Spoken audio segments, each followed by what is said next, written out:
Hey everyone, we're picking up with Chapter 6, Chart 1. So I just want to show one more time where to find it in case you missed it in the last video.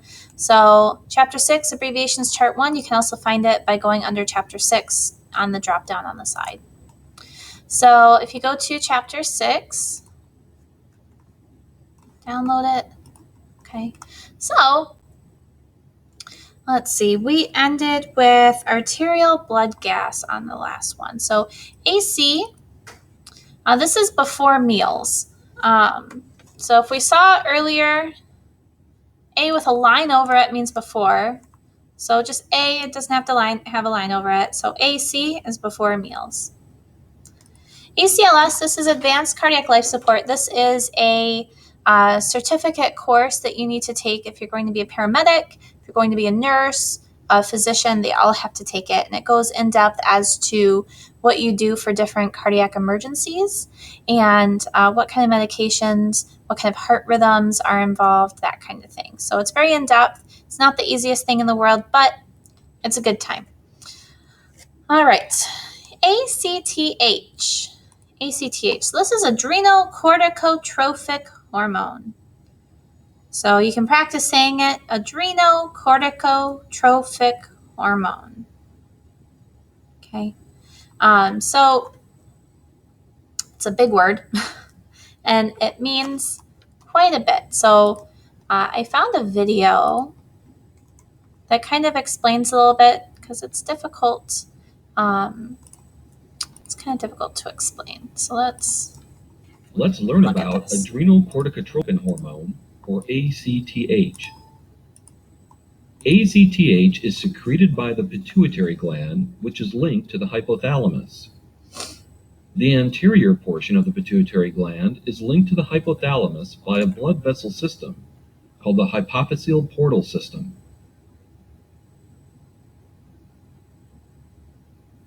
There is a two-step process for secreting anterior pituitary hormones. First, the hypothalamus secretes a releasing hormone that travels to the anterior portion of the pituitary gland by way of the blood vessel network. Second, the anterior pituitary gland responds by secreting its hormone.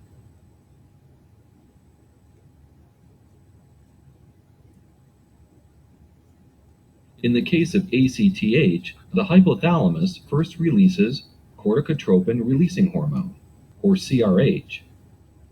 CRH travels to the anterior pituitary gland by way of the blood vessel network.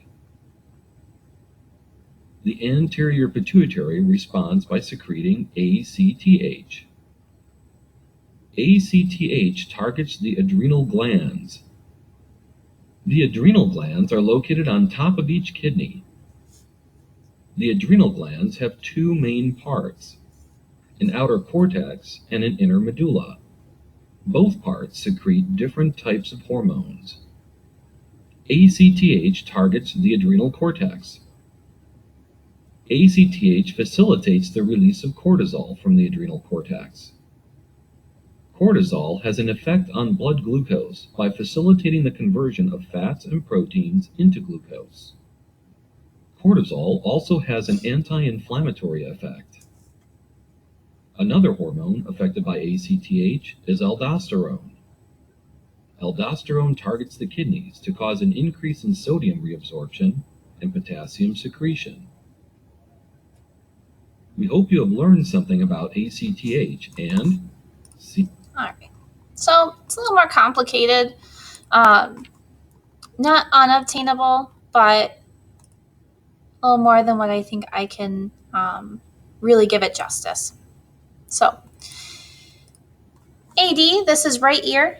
So I make my high schoolers do this really kooky thing, and it drives them bonkers, but it helps them remember. So right ear is capital A, capital D. Now, if you notice capital D, okay, all right, which one of these looks like part of the D? Probably, I'm going to go with my right one. So this is my right one. Okay, maybe for this video, I'll choose this one, right? Because this would be your right if you're looking at me. So I have a make Mickey Mouse ears. right? Give themselves Mickey Mouse ears, and then they have to pull it in front of them. Okay, which one looks like a D? Okay, which one looks like a D? So this would be a right one. Okay, so your right ear shaped like a D, because there's another one that's down here. Left ear is actually capital AS, but AD is the right ear. So ADH is antidiuretic hormone. ADH. So this is a hormone that is secreted similarly to the ACTH, but it affects your kidneys as opposed to your adrenal glands. So I have a nifty video for this. And if you have any questions with this, I can answer them on a one by one basis, but I want you to know just the basics. Hello guys, welcome to my channel. Today I am going to discuss about water regulation by antidiuretic hormone, which is also called vasopressin. Let's see where the ADH comes from. Here, this is hypothalamus, and just beneath the hypothalamus there is pituitary gland. There are lots of nucleus present in the hypothalamus. One of such important nucleus is supraoptic nucleus. This nucleus synthesizes ADH, which comes down to the pituitary gland. Here I would like to mention an important concept that ADH synthesizes in hypothalamus and secrete from the posterior pituitary. So posterior pituitary doesn't produce ADH. It is just like a storehouse from where ADH secretes into the general circulation. Now ADH is antidiuretic hormone, which means it doesn't allow diuresis or water loss. So it is water conserving hormone. Now, what circumstances you need to conserve water? Well, when your blood or extracellular water is hyperosmolar. Suppose you are walking alone in a desert without drinking water and food. So you are continuously losing water through sweating, perspiration, and urination, which will eventually make your blood and extracellular fluid hyperosmolar. So in this situation, your blood need to conserve water. Here, ADH comes into action. It helps the body to reabsorb water from the kidney. As we know, normal osmolarity of the blood is 290 to 300 milliosmol per liter. So, if your body is deprived of water and blood osmolarity goes up, more and more ADH will secrete to keep the osmolarity around the normal value. Let's see how this whole system works. You must be knowing about osmoreceptors. Here, this is hypothalamus and this is third ventricle. Anterolateral area of third ventricle having some osmoreceptors which can sense osmolarity of the blood. Two such specialized structures are subfornical organ and organum vasculosum. This part of central nervous system doesn't have an intact blood-brain barrier.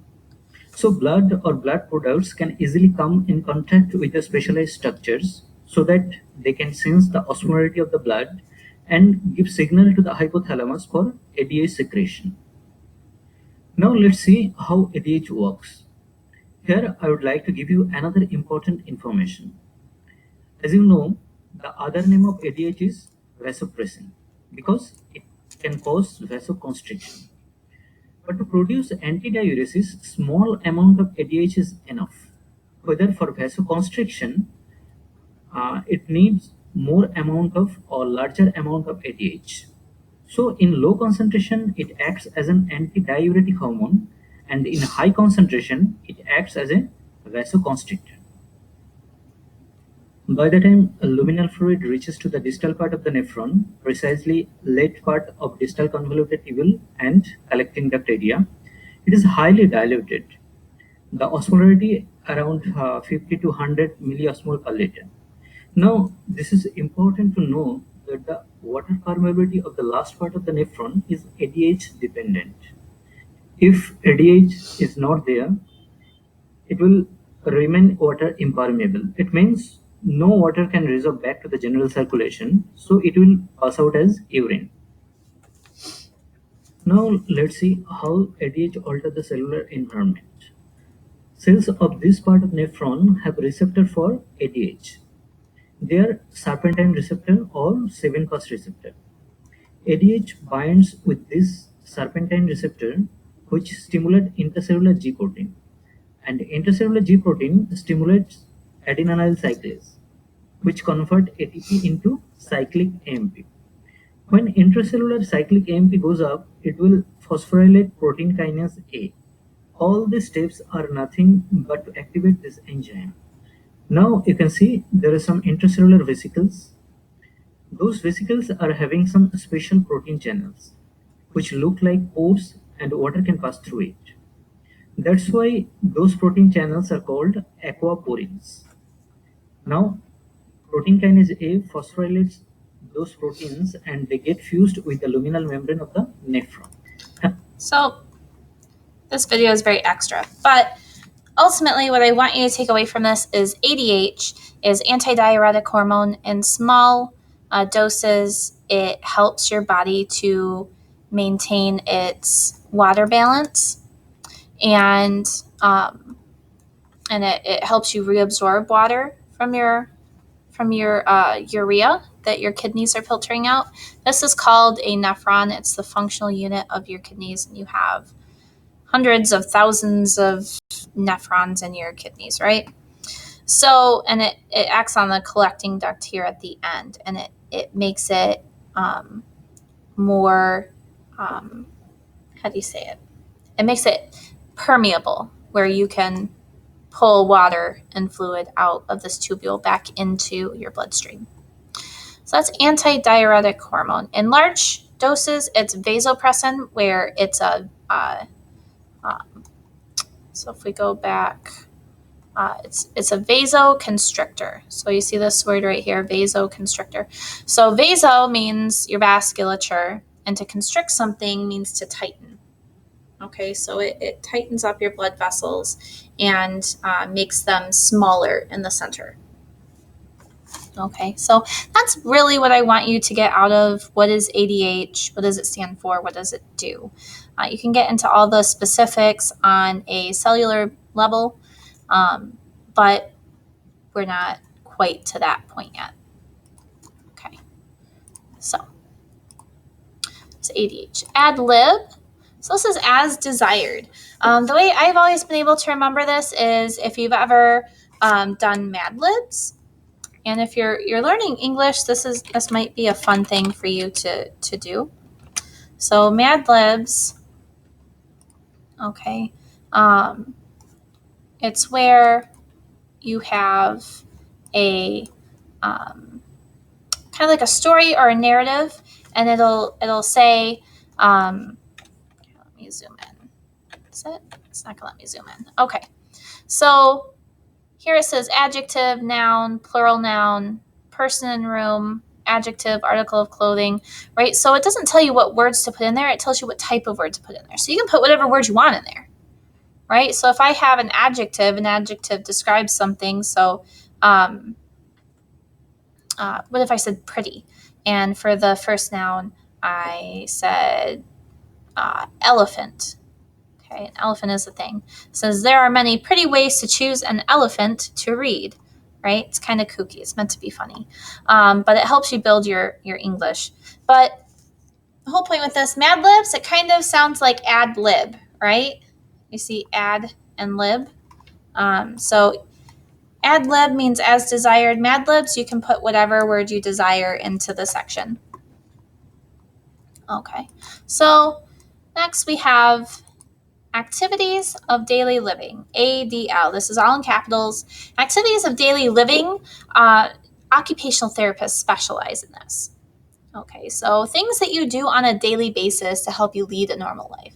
This could be brushing your teeth, brushing your hair, washing your hair, showering, cooking, being able to unlock a door, being able to write legibly. These are all activities of daily living, and occupational therapists specialize in being able to make those viable. So that's what I have for the first, well, I guess this is the second video. I'll have multiple more, so just stay tuned and keep watching them until they're all finished. Thank you.